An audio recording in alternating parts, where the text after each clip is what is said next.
Você já se perguntou por que os alunos e alunas não gostam da escola? Pode parecer uma pergunta meio simplista e meio óbvia, só falar que a escola é chata. Se eu te disser que não é tão simples assim. O que a ciência cognitiva consegue nos ajudar nessa resposta? O vídeo de hoje vai ser basicamente uma resenha / resumo desse livro aqui, que é o Porquê os Alunos Não Gostam da Escola, do Daniel T. Willingham, alguma coisa assim. E o conteúdo que eu vou falar aqui, em boa parte, tá mais focado no primeiro capítulo. Ele volta com isso mais pra frente em outros capítulos. Se vocês quiserem que eu volte aqui e continue falando sobre outros capítulos, deixa um comentário aqui no vídeo.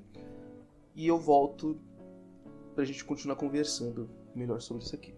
Para responder por que os alunos não gostam da escola, o Daniel vai partir principalmente da noção do pensar, sobre como que a nossa mente pensa, sobre como que ela funciona de forma bem geral, assim.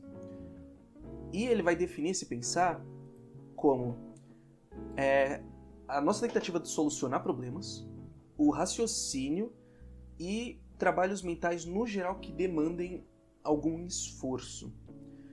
Então, não é qualquer ação do nosso cérebro que ele vai considerar como pensar aqui. E isso é importante porque ele vai falar que a nossa mente, ela não foi planejada para pensar.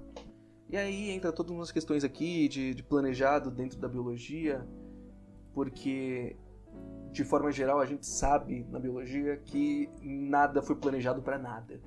Os organismos que existem hoje, eles não existem porque eles foram planejados para ser desse jeito. Eles não foram criados com o intuito de. Então, de forma geral, é bom trazer isso só pra gente falar basicamente que o nosso cérebro ele não funciona de uma forma que faça com que o pensar seja o mais simples. Eu acho que é mais interessante falar assim do que você falar como ele escreve, que é falar que ela foi planejado para isso. E ele vai falar isso, que não foi planejado, por alguns motivos. O primeiro é que pensar é lento. Leva um tempo pra gente conseguir pensar. E é diferente quando a gente compara, por exemplo, com a visão. Ou com qualquer outra sensação. Quando você olha pra algo, a gente bate o olho naquele objeto e automaticamente, não é bem automaticamente, mas logo em seguida, o nosso cérebro já decodifica aquilo. Ou cheiro, ou sensação no geral, tato. Tudo isso não precisa passar por todo o nosso cérebro ou por outros pontos do cérebro, que é onde acontece o pensamento, né? E também outras duas coisas que vai fazer com que pensar seja mais difícil é que demanda um esforço. Então a gente precisa se concentrar para resolver algumas questões, né? Tanto solucionar problemas, né? E obviamente, né, que ele vai falar aqui que o pensar vai ser justamente esse trabalho mental que demande algum esforço. Então você precisa de concentração para isso. E outra coisa é que ele é incerto. E isso quer dizer que ele é incerto, mas num lugar de que tanto que você pode errar naquilo ou até mesmo nem produzir uma resposta. Só que o que seria mais seguro do que pensar para resolver alguma questão? E ele vai trazer aqui pra gente, basicamente, que é tanto isso, né? Primeiro de tudo, que quando a gente não precisa pensar, melhor, quando podemos evitar, nós não pensamos, nós não vamos ficar raciocinando muito. E a gente vai fazer isso confiando na nossa memória. E justamente porque a nossa memória vai ser mais confiável, vai ser mais rápido e demanda menos esforço. Isso tudo porque a gente já passou por diversos momentos na nossa existência em que alguns acontecimentos são repetitivos. Então, por exemplo, quando a gente decora alguma informação na escola, é mais fácil, sei lá, tipo, alguém pergunta pra vocês quanto que é 2 vezes 5. tem na nossa memória de longo prazo, vai ter um pedacinho lá que vai guardar pra gente que 2 vezes 5 é 10. E é mais fácil pra gente contar com a memória de longo prazo, que eu já vou explicar melhor como é que funciona, do que a gente ficar calculando tudo de novo. Então, tipo, eu vou ficar calculando, tá, 2 vezes 5. Então eu pego 5 mais 5, e aí somo os dedinhos e por aí vai, chega em outro ponto. Não, é mais fácil a gente demandar a nossa memória do que ficar pensando tudo de novo. Ou então, por exemplo, quando a gente tem alguma ação, sei lá, a gente vai trabalhar. A gente vai trabalhar, ou vai pra escola, vai pra qualquer canto, e é um caminho que a gente faça todos os dias. Nos primeiros dias a gente pensa bem no trajeto, a gente não quer chegar errado, tá? Não quer se perder, então a gente vai por um determinado trajeto e a gente está sempre se preocupando com o caminho. Então tá, essa parede aqui eu lembro, eu preciso virar na direita aqui, eu preciso virar à esquerda ali e por aí vai. O que a memória acaba ajudando é que conforme passa muito tempo, a gente já faz aquilo automaticamente. Então tem muita gente que fala que vai dirigir e nem percebe que está seguindo o caminho. A gente vai fazendo outras coisas ao mesmo tempo. E isso é justamente porque a gente não está pensando no caminho. A gente está seguindo a nossa memória. De forma geral, a gente não está raciocinando tanto assim sobre qual caminho que a gente vai seguir.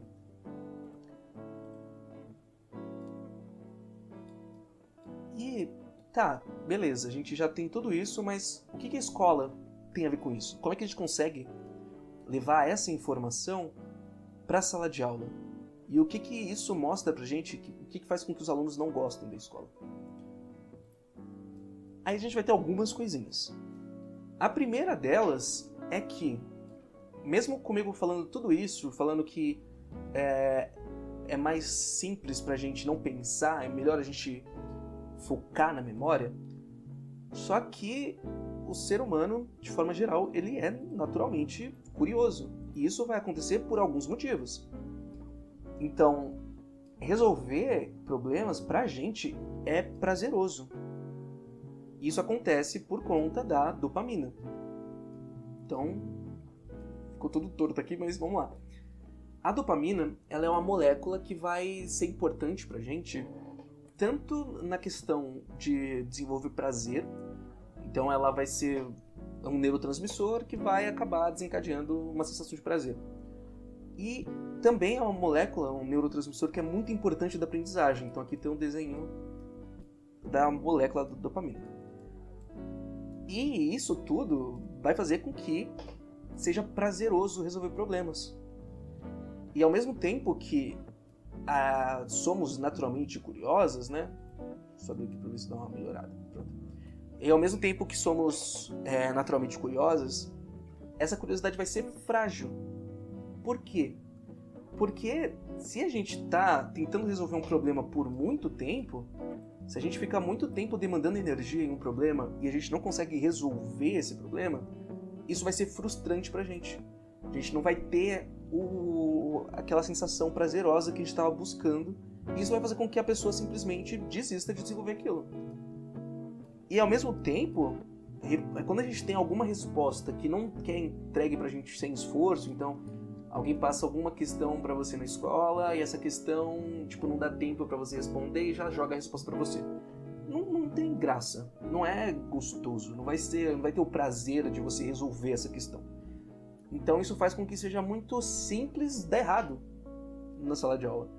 É muito simples a gente cair ou para um lado ou para o outro. Pode ser um problema que é muito simples para a pessoa e isso não vai dar prazer para ela tentar resolver aquilo.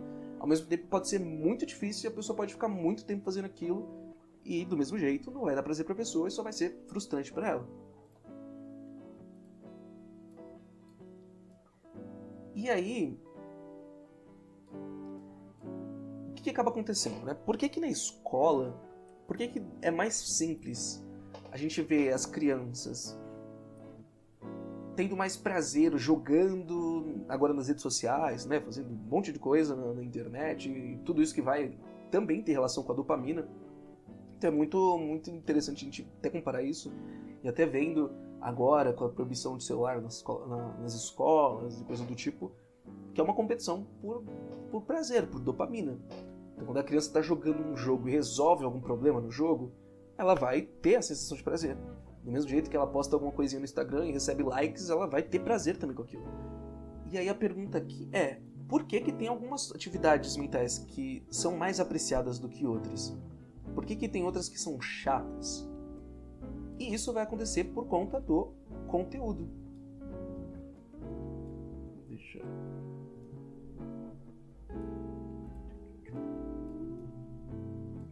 Vou abrir tudo aqui, só para deixar menos torto ali. Vamos lá. Aqui. Então isso tudo por conta do conteúdo. Nós somos, de forma geral, pessoas curiosas a respeito de algumas coisas, mas não de outras. Só que esse conteúdo em si, ele não vai ser determinante. Do mesmo jeito que alguns assuntos que nós gostamos podem ser tratados de forma maçante, então, quem nunca foi assistir uma aula de algum conteúdo que você gostava e chegou na hora, a professora desenvolveu do jeito completamente chato e, mesmo sendo conteúdo que você gostava, não te atraiu. Não foi prazeroso para você. Do mesmo jeito, às vezes acontece o contrário, de ter assuntos que a gente não gosta, assuntos que a gente não tem interesse, e eles acabam sendo tratados de uma forma que é fascinante pra gente, que chama a nossa atenção. E isso aqui que é importante falar, que o Daniel puxa pra gente, é justamente que isso pode ser suficiente para iniciar um interesse. Então é muito comum ver professores, principalmente professores de cursinho, coisa do tipo, que vão falar de algum conteúdo e puxa algum assunto da cultura pop para explicar aquilo. Vou falar de seleção natural, aí eu vou ter que falar do Thomas Malthus, enfim, a importância disso para a seleção natural do Darwin. E aí eu falo, alguém aqui já viu Vingadores, o Thanos, explica o que é uma ideia bosta, querer matar metade do universo, essas coisas. Isso pode ser interessante para puxar aquilo, para atrair um ponto inicial ali. Só que não vai ser algo determinante.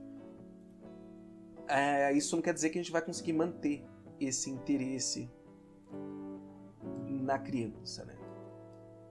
E aí isso aqui tudo vai desencadear essa pergunta aqui, né? Que é como a mente funciona.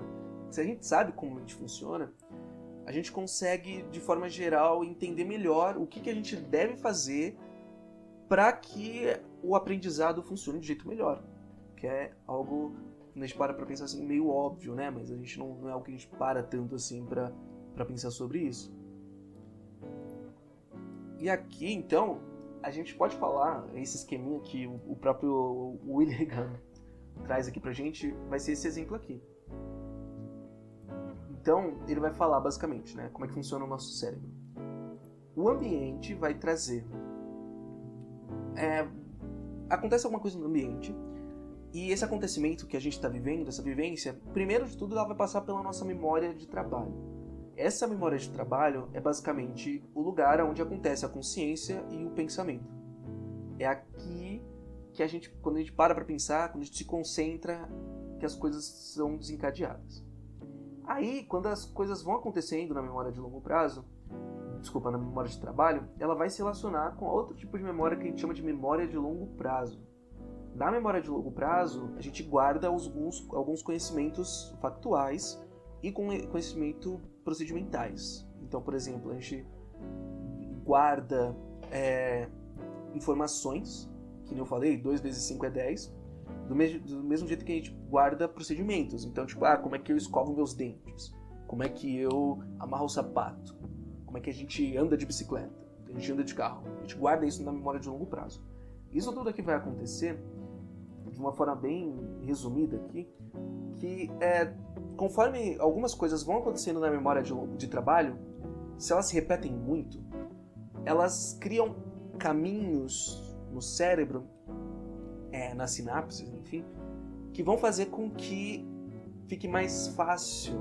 Então, quanto mais você estuda aquilo, mais a gente decora, mais a gente entende, mais a gente constrói esse conhecimento. É justamente por isso, porque basicamente, quanto mais isso a gente demanda da gente na memória de trabalho, isso acaba sendo levado para a memória de longo prazo.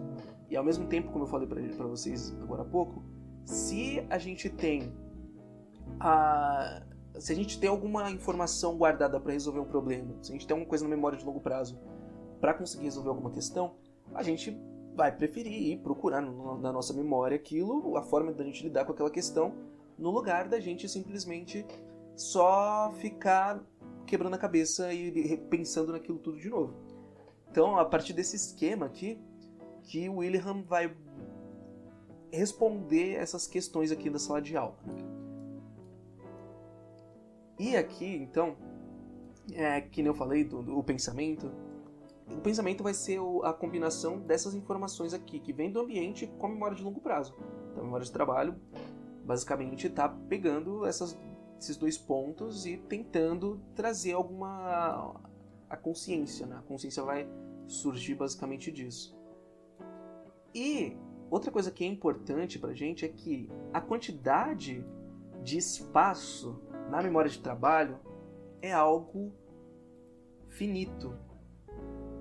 A nossa memória de trabalho aqui demanda uma determinada quantidade de informação, basicamente.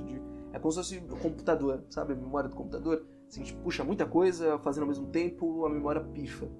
Acontece a mesma coisa aqui, basicamente, no nosso cérebro. É muito comum ter... Quando tem muita coisa acontecendo, fica mais difícil de entender aquilo. Quando a gente tem pessoas neurodivergentes, é até um pouco mais simples de acontecer, de explicar, ou então de entender. Então, por exemplo, no meu caso, se eu sou super estimulada com muita informação, o meu sistema sensorial buga. Então é até esquisito de explicar, mas as sensações do meu corpo param de funcionar do jeito que seria o mais comum ali. Então, enfim, não entra aqui agora, mas é isso. Quando a gente ultrapassa isso, a gente tem muito uma sobrecarga daquilo. Então uma coisa que é importante pra gente levar em conta aqui é justamente de levar em conta essa memória de trabalho das crianças na sala de aula e as nossas memórias de trabalho de forma geral.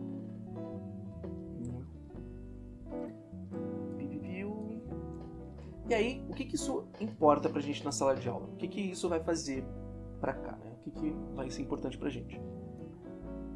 Uma coisa que é importante é que a gente tem que certificar que existem problemas para serem resolvidos ao longo da aula. Então, se a gente quer que tenha o interesse da criançada, tem que ter esses problemas que devam ser resolvidos. E aí que demanda esse engajamento das crianças. Ou dos adultos, enfim, dos seres humaninhos ali. E a gente tem que levar em conta os limites cognitivos de cada criança, de cada pessoa, de forma geral. Primeiro de tudo, com relação aos conhecimentos prévios. Então, Paulo Freire fala muito disso. E aí vem a galera falando, ai meu Deus, o Paulo Freire acabou com a educação brasileira. Oh, meu Deus. Mas é isso, né? Enfim, a gente pode falar depois melhor sobre isso, se vocês quiserem. Faço só um vídeo sobre o Paulo Freire. Mas, de forma geral, a gente tem que levar em conta o que o aluno ou a aluna sabe sobre aquela informação. Então, eu não posso chegar para uma turma, começar a falar sobre as leis de Mendel sem explicar o básico de genética. Eu não posso chegar, querer falar de deriva genética mais pra frente, sem explicar o básico da biologia. Entende? Então a gente tem que levar em conta o que aquela pessoa sabe, pra não ser maçante de novo, né? Se é um monte de problema que a pessoa não tem ideia do que é aquilo, não vai significar nada pra aquela pessoa. Então, basicamente, não vai importar de nada. E, que nem eu falei, né? É importante a gente levar em conta o limite da memória de trabalho de cada pessoa. Cada pessoa tem uma memória de trabalho diferente. E isso vai variar muito para cada pessoa. E aí, duas formas que a gente consegue levar em conta esse limite é diminuir o ritmo que a gente está trabalhando aquelas questões, aquele conteúdo, e também trazer alguns auxiliares de memória. Então, principalmente texto no quadro. Então, por exemplo, eu sou daquele tipo de pessoa que, se você só me traz demanda verbal, é muito fácil de eu me perder. Então, se eu não tenho... Tanto que uma forma que eu encontrei de não me perder tanto é fazer anotação. Então, vou fazendo anotação, que aí conforme eu vou estudando aquilo, a pessoa vai falando, eu consigo focar e, tipo... E não ficar dependendo tanto, assim, da minha memória de trabalho. E um dos exemplos que ele traz é justamente esse, né? Um auxiliar de memória de trazer esse texto no quadro. Então, em vez da pessoa ficar sempre tendo que fazer esse esforço também, né? De, tipo, mesmo que eu falei que é mais fácil a gente pegar conteúdo da memória de longo prazo para a memória de trabalho, ao mesmo tempo também não é simples. E isso vai variar de pessoa para pessoa. E outra forma que ele vai trazer é pra gente, quando a gente for fazer algum conteúdo, né, trabalhar algum conteúdo, explicitar, deixar o mais explícito possível o que você quer com aquela sala, com aquela aula, né, no caso. Então, a gente tem que tentar pensar em como que a gente formula esse problema de uma forma que a gente mantenha um nível exato de dificuldade. Então, de novo, que ele não seja difícil demais e também que não seja fácil demais. E aqui é aceitar, então a gente entender que na sala de aula temos diferentes níveis. Então, para quem nunca pisou numa sala de aula, ou então você que está muito tempo fora da sala de aula, porque você, enfim, não dá aula, você se formou e nunca mais voltou para a escola, infelizmente eu nunca saí da escola, estou até hoje lá, é muito fácil a gente ver que numa sala de aula a gente tem demandas completamente diferentes, a gente tem crianças em níveis completamente diferentes. Então, tipo, no nono ano, ao mesmo tempo que tem uma criança que já tem noção intermediária de física, por exemplo, ao mesmo tempo tem criança no nono ano que não sabe ler. Então você tem que levar em conta tudo isso pra gente conseguir trabalhar essas questões na sala de aula. E outra coisa que é alternar o ritmo. A gente não pode manter a aula, de forma geral, jogada num mesmo ritmo ali, sempre, num tom maçante, e ficar sempre naquele mesmo passo, ou então ficar sempre fazendo a mesma coisa a aula inteira. A gente tem que ir alternando esse ritmo para a gente conseguir justamente atrair mais a atenção e ao mesmo tempo de não ficar maçante. E aí, beleza. Isso aqui é o que o Daniel Wilhelm faz. Mas como é que a gente faz isso no Brasil? O que acontece, né? A gente sempre fala, não, porque a educação brasileira é uma merda. Aí vem aqueles papinhos de coach que começa a falar que na escola a gente não aprende o que precisa, a gente só aprende coisa inútil, a gente tem que aprender a fazer imposto de renda, a gente tem que aprender a fazer investimento, o que ensina na escola é tudo inútil. Esses papinhos torto pra caralho aí. Mas de forma geral, qual que é os maiores problemas da educação brasileira? Os maiores problemas são justamente isso? É porque a gente não aprende a fazer imposto de renda? Não é. Tanto que é importante, né, até falar nisso agora, que é justamente na escola. A escola não serve pra gente decorar conteúdo. A escola não tá aqui pra gente ficar só decorando coisa pra depois não usar pra nada. Só que ao mesmo tempo, conforme a gente vai desenvolvendo atividades na sala de aula, a gente... Isso, né? Então a gente vai trabalhar com memória de longo prazo e com memória de trabalho.